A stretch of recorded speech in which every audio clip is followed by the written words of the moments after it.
I think that when we appreciate what we do have, we create more of what we want. Mm-hmm.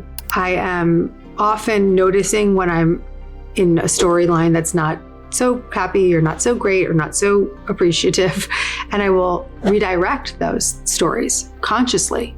I'll say, oh, this is such a hard thing to do. And then I'll say, oh, I have the privilege of being able to figure this out, or whatever it might be. And reaching into an appreciation for what is rather than focusing on what isn't.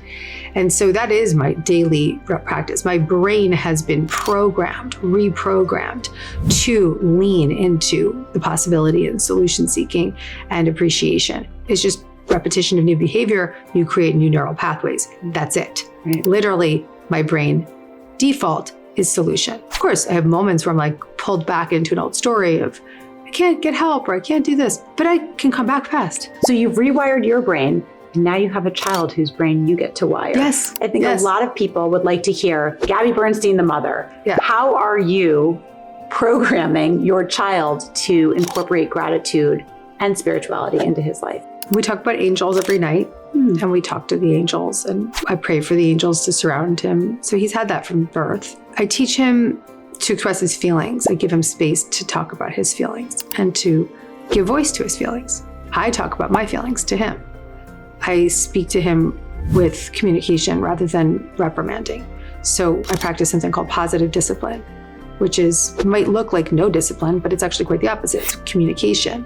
And so it's expressing feelings and giving him the opportunity to speak for what is going on for him, rather than judging him or yelling at him. Why'd you do that? Saying, what are you feeling right now that made you want to do that?